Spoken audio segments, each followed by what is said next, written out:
Well, hello and welcome to the Backyard Machine Shop. Well, guys, today the video is going to be about a couple of grinders that I've picked up in the past year. One is a Thomas Prosser and Sons tool room grinder, or tool grinder, carbide grinder. Now, Thomas Prosser and Sons, they went in, according to the Vintage Machinery website, they were in business from 1870s to about 1950.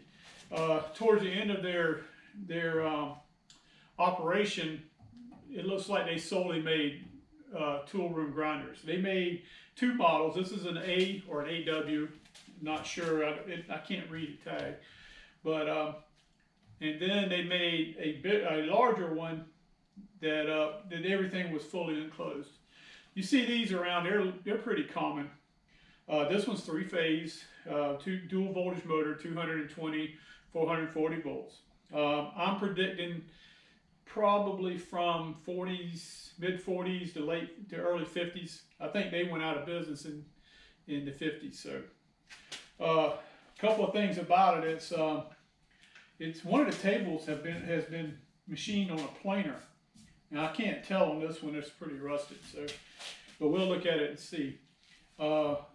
Anyways, it's like I said, a three-phase, and it needs a couple things. The cups are not there, and a couple other things. So we're going to probably look at it first. Now, this other grinder is a Baldor 14-inch grinder, model 1400W, and this one's got WW on it.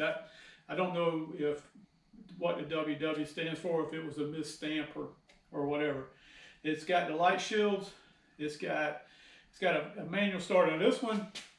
I'm thinking it was made in, well, the serial number on it is 6-72. And typically on the Baldor grinders, the 6 is June and the year would be 72. Also confirmed that they quit making, this is a 3-horse model, and this is kind of like the basic 14-inch grinder. It's a 3-horse. They quit making this grinder in a 3-horse in the mid-70s. So 72 is pretty much what I'm thinking it is. Currently it's got the wheels on it. I don't know if they're 14-inch wheels. It's been worn down to about 12 inches, or if someone put 12-inch wheels on it. This model came with 14-inch by 2-inch wheels.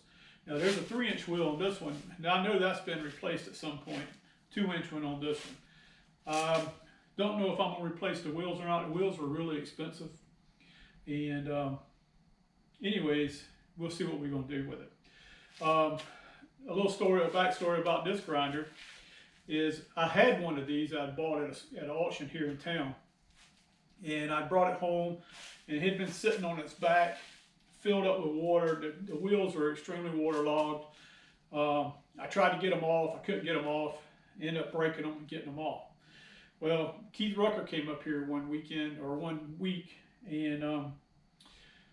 he had brought me a 16-inch joiner, the Newman joiner, and you've seen videos of it. If not, go back and look for it. But anyway, he brought me the 16-inch joiner from Moultrie, Georgia. Well, I was looking for some way to pay him back and kind of let him look around my stash of stuff, and he seen the old 14-inch grinder, and he said, "Hey, I'll take that if you want, if you're okay with it." And I was, and so we traded off. Now, he went and restored the grinder and cleaned it up, put some wheels on it, and he uses that in his shop. So you'll see that grinder occasionally in his shop. Well, ever since that day, we've kind of had a little game going on about who got the better deal. Me with the 16-inch joiner, him with the Baldor grinder. His Baldor grinder looked rough. I mean, it was rusted. There wasn't hardly any paint on it, but it was literally brand new. It had just been sitting outside for years. And he opened it up, looked at it. There was nothing, no dust, no nothing on the inside of it. I hated that I broke the wheels off of it, because he eventually had to go buy some wheels and put it on there. And it had the 3-inch wheels on it, so it wasn't cheap. I think they're around $500 each. But anyway, he knew that I had always wished I'd kept that grinder. And so one of these come up for sale in Tifton, and he fired off me an email right off the bat, showed me a picture of it, and I told him I went ahead and sent the money to the guy, and he went and picked it up for me. So now I have my 14-inch grinder. The story on the Thomas Prosser, he actually found it for me also.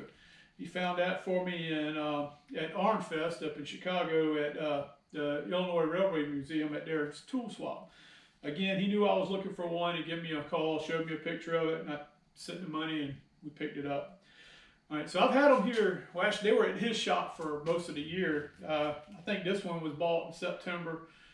This one was bought maybe a couple months before, a couple months, or a month before, a month after. I'm not sure.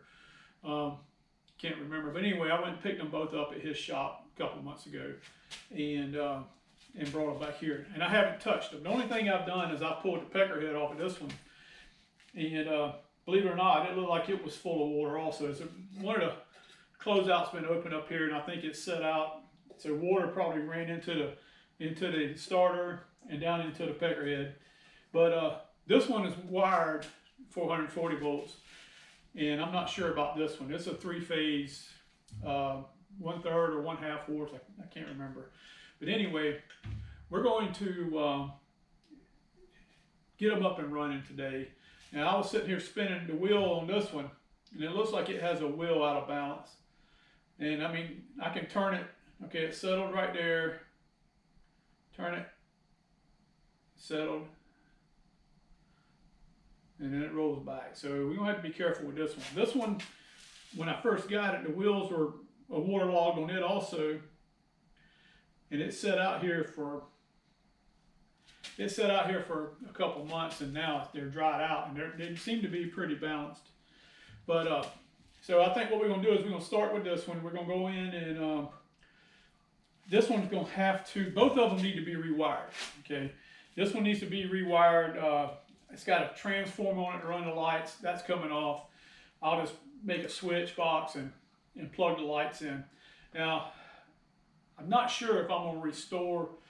Well, I am going to restore both of them, but I don't know if we're going to do it at this time. Main thing is I want to get them up and running and see what needs to be done to them. Don't even know if they work. They may not. So this one needs a lot of electrical work, and it's 72. So you're talking about 30. Oh man, 40, almost 50 years. This one's been around, and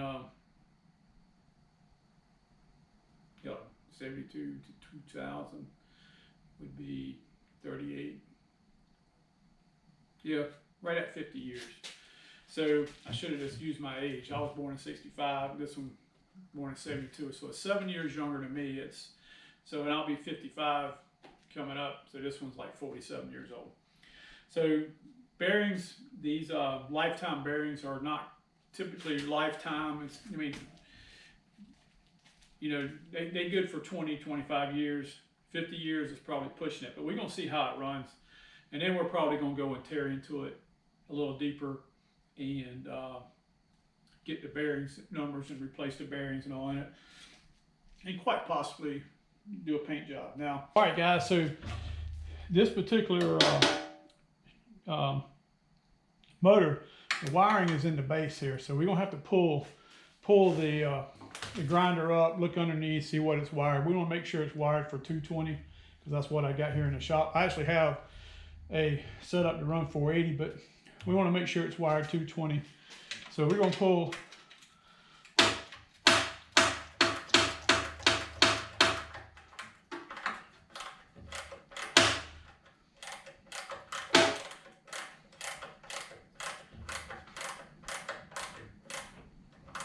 Now, I know that this hadn't been off since it was painted, but has it been repainted?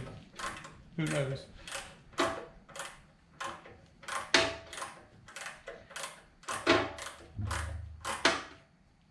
Looks like the studs are coming out.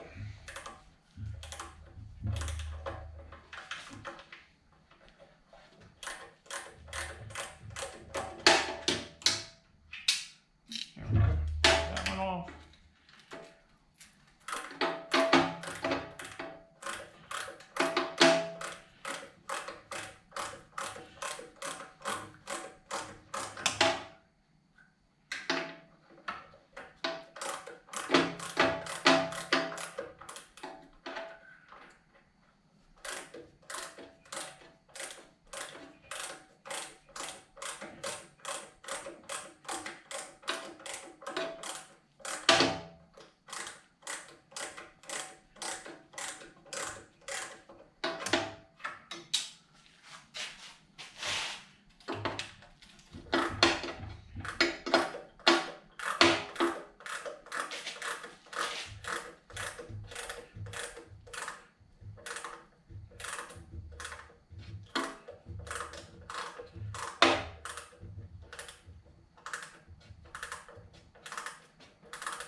All right, guys, so 3 nuts, put them up here, wrenches.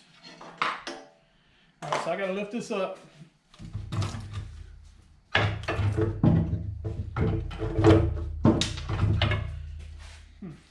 It's heavier than it looks. Shit.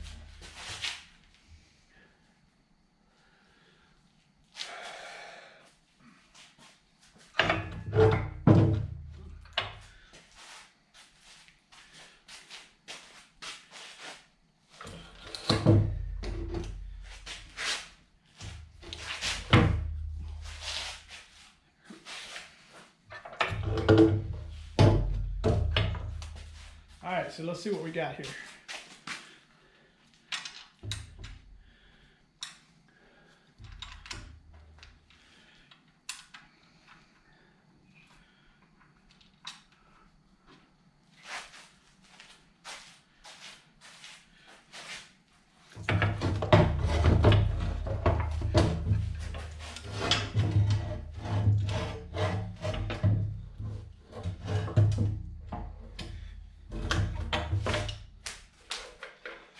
And you see why I wanted to change out the wiring. Okay, so looking at the wiring,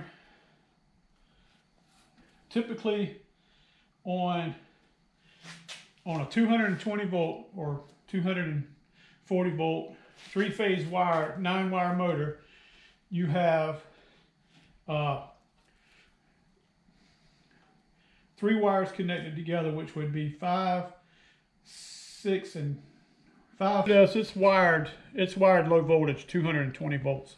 So, and the way you can tell most of the time from sight is 4, 5, and 6 are going to be wired together. So you're going to have 3 wires that's going to be wired together from the motor, and then you're going to have 5 and 9. Let's see what we got here. 7 and I think it's 3. I can't read that one. And then 2 and 4. And they're going to be wired to your motor leads. Okay, so this motor is wired 220 volts. So we're good to go. All right, guys, so what I've done here is I've taken this little box was just mounted up here to that bolt. I've taken it apart where I can get to the wiring. It didn't appear that we had a ground hooked up anyway. I'm going to rewire this whole thing. I don't like the way it's wired. I don't like the 3 leads coming through like that. So we're just testing today to see what it's going to run like. Okay, so let me grab some. I got a pigtail made up somewhere here. We're going to grab it. We're going to wire it in and see what we can do. All right, guys, so I've wired it up. I've used one of my little pigtails. I didn't show any of that because the wiring that was done was really bad. I mean, there was no ground there.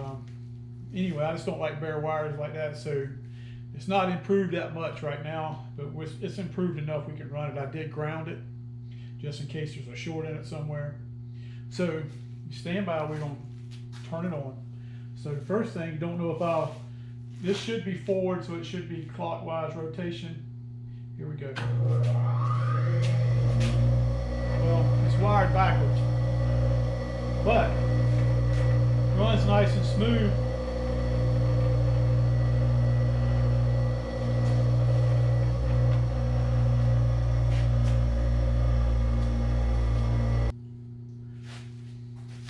All right, guys, so I got it wired backwards, but that really doesn't matter. Seems like it runs really good. I mean, it's smooth as silk. Doesn't vibrate. I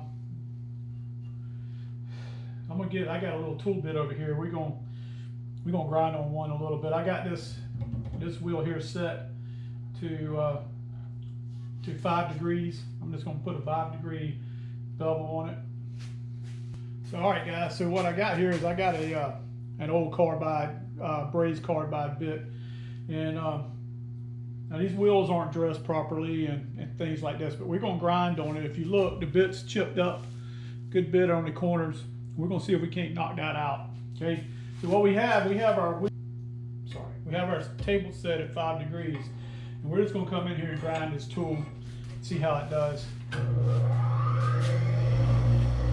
This is just for show.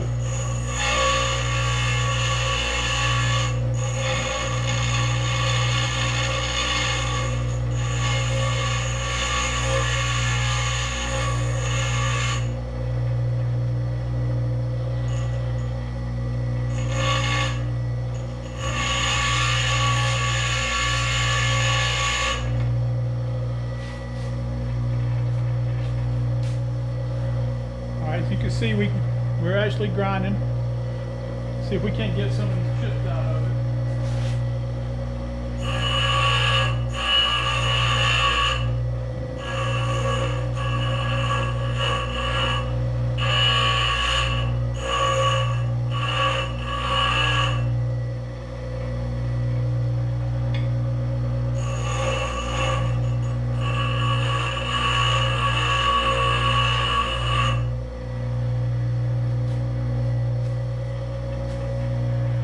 There we go. Nice little grind on it. So now it should reverse. Let's let it wind down.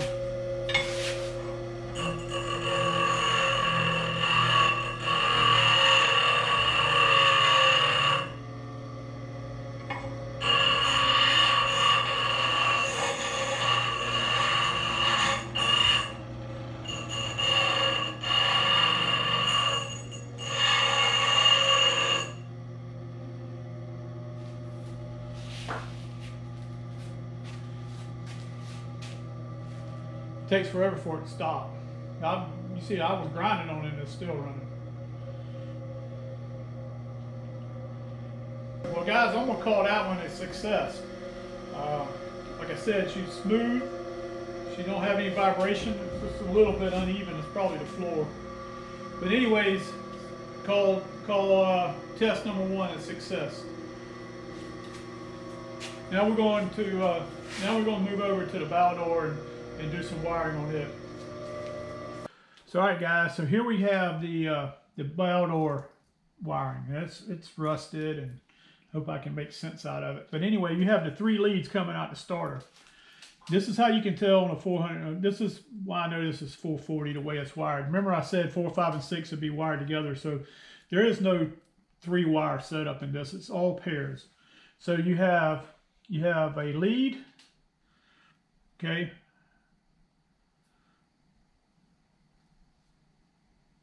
And you have a lead here, another lead here. All right, so, and what they've done is they've numbered on 1, 2, and 3. So there's your 3 leads on a 400 volt motor on a high voltage. The other leads, 5 and 6 are together.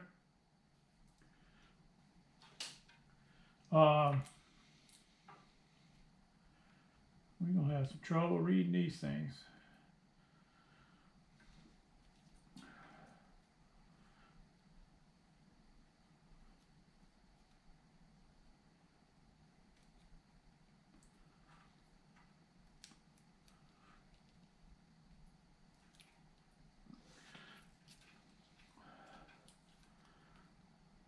All right, so guys, so I'm gonna have to sit down and make some sense out of them and clean them up and get it wired over to 220 volts, okay?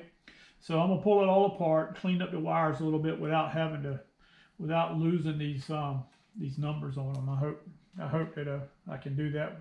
If not, we'll have to do some other stuff to make sure we get the right ones. Anyways, cut you off and I'll come back. All right, guys, so we've got our motor now wired for 220 volts. Most of the stickers, the little tags that were numbering it, were coming off. So what I did is I went in here and just took a Sharpie and put spots. When it's all said and done, I'll retape them, renumber them, and we'll be good to go. Now let's move up to the starter and see what we got up here. We also got a dry transformer here that runs the lights. We're going to disconnect that totally. and we'll do something else with the lights. So all right guys, so let's take off, this is a manual starter. By manual, it doesn't have a magnetic contactor in it. When you push the button, it makes the contactor.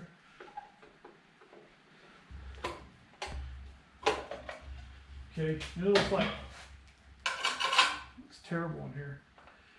All right, so here's the leads, the wires that go to that transformer. Let's take it out of the system and start with.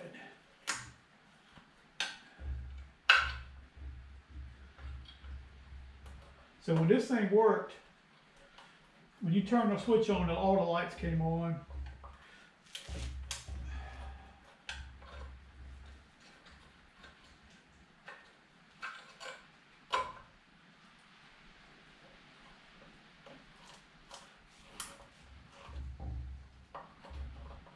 So also it's got N20 heaters in it, and I'm not sure what size. Those heaters are for the 440 volt motor. So okay, so it's only got 2 leads coming over and a ground.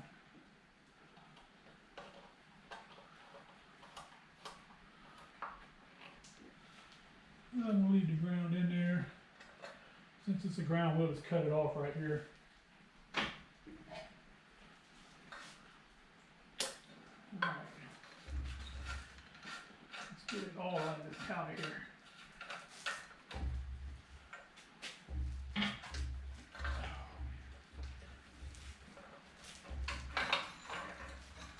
All right, so it's out of there. All right, so we got a ground here. It's not going to be doing anything. All right, so on these systems, we put our leads. We're going to come in here with our pigtail, hook it up, and we'll be able to try it out. Check out all our wires, make sure they look halfway decent.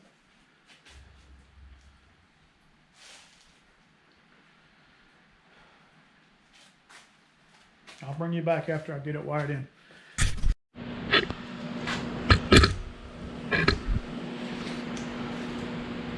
All right guys, so got it wired in, we got it ground here. Got the phase converter on. Now I'm gonna put the cover back on it now, just in case there's some kind of a spark or something I don't want it to get in my face.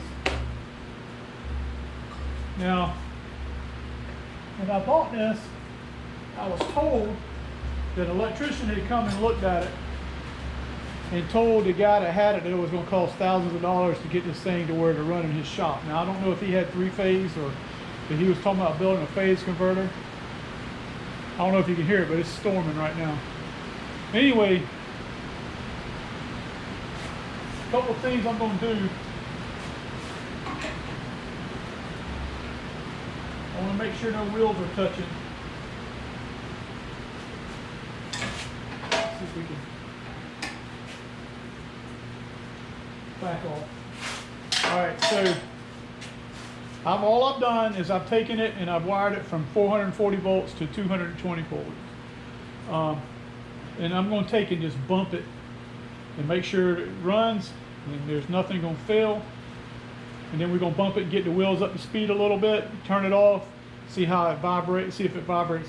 Typically you probably want to take these wheels off and do this without the wheels on it, but we're going to just run it through some simple tests. Okay, so I'm going to back the camera up. All right, so test 1. All right, 2 things. I got the rotation right, which I'm proud of because I don't want to go back in there and have to switch it because I don't want this one to run backwards. Also, it's running. So, so far so good. So now I'm going to bump it. We're going to get it up to speed, about half speed, and cut it off. So we're just going to bump it, cut it off, and step out of the way. All right.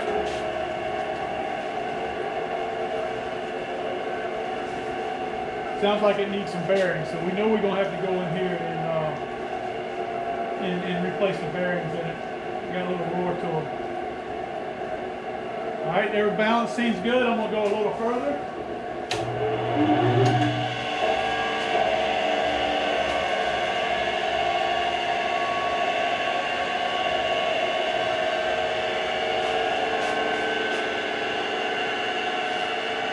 All right, let's crank her all the way up.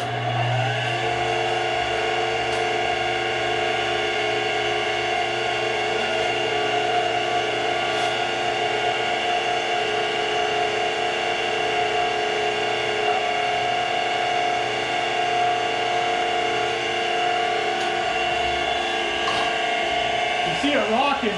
I got it on the expansion joint, and it's a little high, so it's not quite flat on the ground. There's no vibration, but I do hear the bearing, so we're gonna go ahead and this is gonna be a candidate for a total rebuild. So you'll see the videos coming up. It'll probably take it 10 minutes to stop. We're gonna let it wind down. You know what?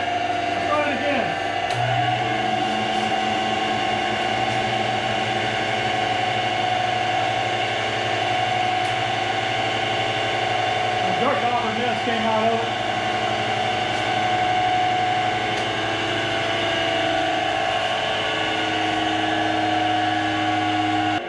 Alright guys, so now you've seen it. This is what I normally go through when I first acquire a machine. I'll run it through some paces, make sure the wiring is going to come right, start it up, see what issues it has. You know, like the Thomas Prosser tool grinder, I think it's in good shape. It needs bears are bad in this thing. Anyway, Thomas Prosser tool grinder ran really smooth as silk. Needs to be cleaned up a little bit. It may or may not get new bearings taken apart. I'll see. We're probably gonna move it right into the grinder room and start using it. The Baldor, well, you hear it. The Baldor needs some new bearings. So if we're gonna tear it down, there's a few things I want to do. One is I want to go through the manual starter on it. We're going to replace the heaters. It's got N20 heaters on it, which are rated for about 5 amps. Now, if you don't know what heaters hold on, I'll think of it. Well, I call them heaters, but they're overloads. So, in your starter, a magnetic starter and manual starters like this, you have overloads, and what they are is they're just like a breaker. Now the overloads protect your motor. This motor on 220 volts is rated for about 7 amps, 7.5 amps, something like that. So we got to have an overload that will trip if we pull over 7.5 amps. So that's what the overload's for, the heaters or whatever you want to call them. Right now they're set for about 5 amps. Can we get away with that? Yeah, but if we really started grinding on it, it's not the proper overloads in there. We're not going to use the grinder to its full potential, so we need to change it over to change them over to the right ones. I've already ordered some. Normally inside your cover, it tells you your amp rating and what heater to use. But this cover's bad. You can't use it. I had to kind of look it up online and figure out what to use. So again, we're going to get rid of this transformer. The lights. Well, I say that.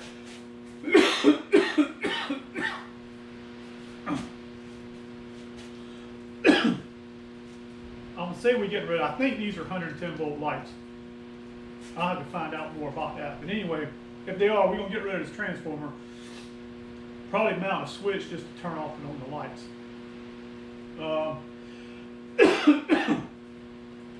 Anyway, so rebuild the starter. We're gonna go ahead and put bearings in it. And we're going to spin this base around to where Baldor is looking forward at everyone. And then in that process, we're going to evaluate whether or not we're going to clean it up and paint it. And maybe put some new wheels on it. So stay tuned. Now, guys, I hope you enjoyed the video, but also you can watch some of the stuff I do on Instagram. I post a lot of, I try to post everything I do as far as jobs and things on Instagram. So you can follow me on Instagram at the Backyard Machine Shop. So with that said, this is going to be it for this video. Hit the like button, subscribe, leave a comment. Man, it's the first machine that I've actually touched in the past year. The last thing I worked on was my hit and miss engine, and you hadn't even seen that. That was in February of last year. So, guys, I'm back. I'm kind of getting the fever, so don't make me stay on these things. So from the Backyard Machine Shop, so long.